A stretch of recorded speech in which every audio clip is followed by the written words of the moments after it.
Kasaysayan ng mundo. Ito ang resulta ng anim milyong taong paggawa.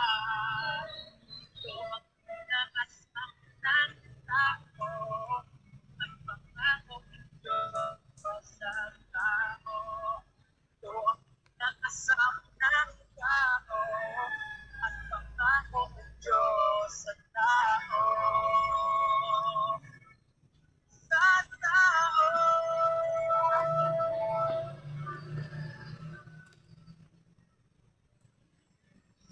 Sa tao. Sa tao.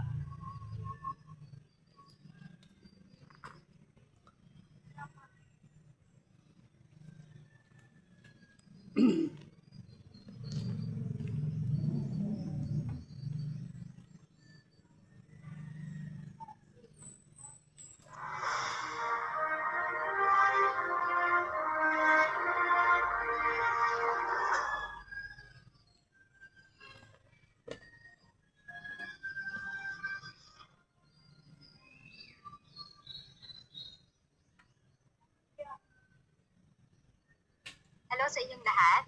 Ako si Aina. Naniniwala ang ilang magulang na natupad lang nila ang kanilang mga tungkulin bilang magulang matapos palakihin ang kanilang mga anak at makitang ikasal at magkaroon ng maayos na buhay ang mga ito. Kapag hindi nila ito makamit, pakiramdam nila ay nabigo sila sa kanilang mga responsibilidad, may pagkakautang sa kanilang mga anak, at nag-aalala rin na kukutsain sila ng iba. Kung nagkaroon na kayo ng mga katulad nito na kaisipan, tiyak na makaka-relate kayo sa kwentong ibabahagi ko ngayon. Ito ay karanasan ng isang sister na taga-China. Napilitan sila ng kanyang mister na tumakas mula sa kanilang tahanan dahil tinutugi sila ng mga pulis ng CCP dahil sa kanilang pananalig sa Diyos. Makalipas ang maraming taon, ikakasal na ang kanyang anak at apurahan kailangan nilang bumili ng bahay. Ngunit wala silang maibigay na pera ng kanyang asawa at hindi sila makatulong. Naramdaman niyang nabigo siya sa kanyang mga responsibilidad bilang isang ina at nakaramdam ng matinding pagkakautang sa kanyang anak. Sobra siyang nabagabag na hindi siya makakain o makatulog at naisipan pa nga niyang talikuran ang kanyang tungkulin para magtrabaho at kumita ng pera. Nang mabasa niya ang mga salita ng Diyos, sa kanya naunawaan kung paano dapat tratuhin ng mga magulang ang pag-aasawa ng kanilang mga anak at napalaya ang kanyang puso. Babasahin ko ang kanyang karanasan.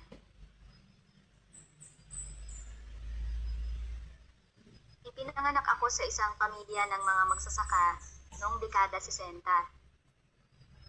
Bumabangon ang mga magulang ko bago magbukang liwayway at nagtatrabaho sila hanggang gabi para kumita ng pera.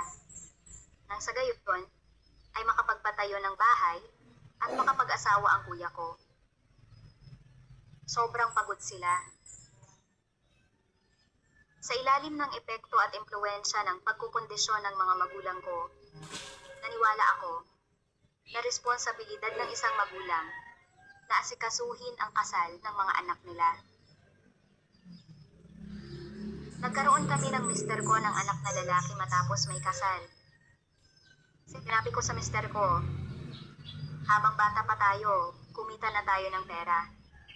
Kahit papaano, kailangan nating makabili ng bahay para sa kanya.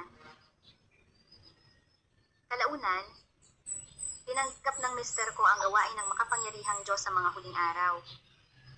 Pagkatapos, inaresto siya ng mga pulis dahil sa pagpunta sa mga pagtitipon at paggawa ng tungkulin niya. Napilitan siyang umalis ng bahay at tumakas.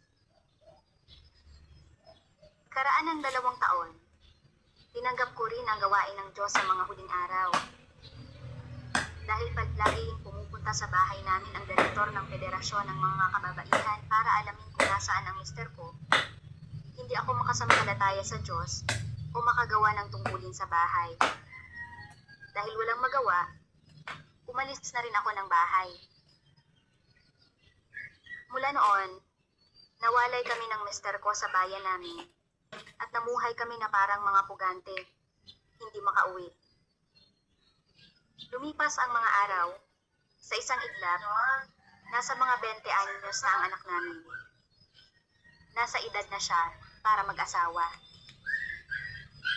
Noong Pebrero 2013, sinamantala namin ng mister ko ang isang pagkakataon na makauwi ng palihim. Binanggit ng anak namin ang tungkol sa kasal niya. Nakahanap na raw siya ng makakasama sa buhay. Nababalisa ang mga magulang ng kasintahan niya na may iayos ang kasal.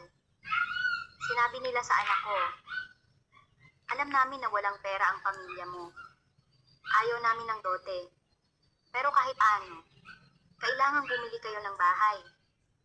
Paano kayong dalawa mabubuhay kung walang bahay?"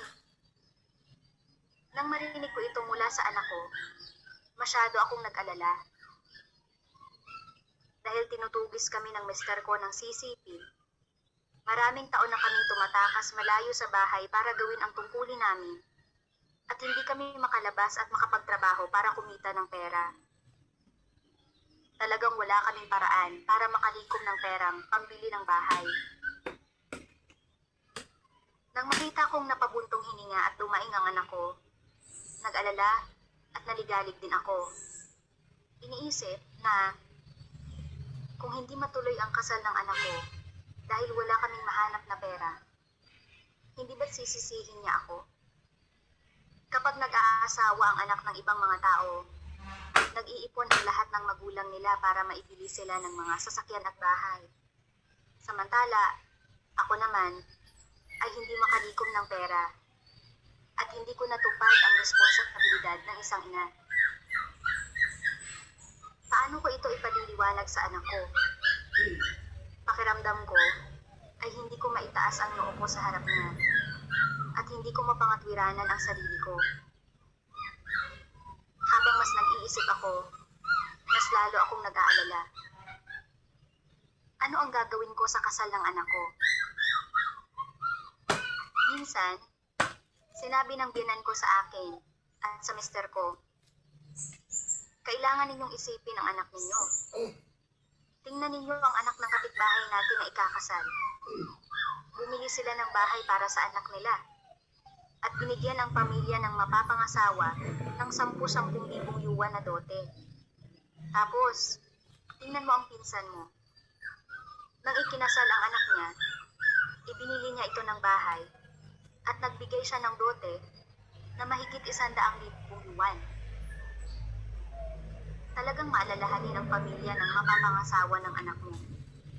Ayaw nilang magbigay ang pamilya natin ng dote at magbigay lang ng paunang bayad para sa isang bahay.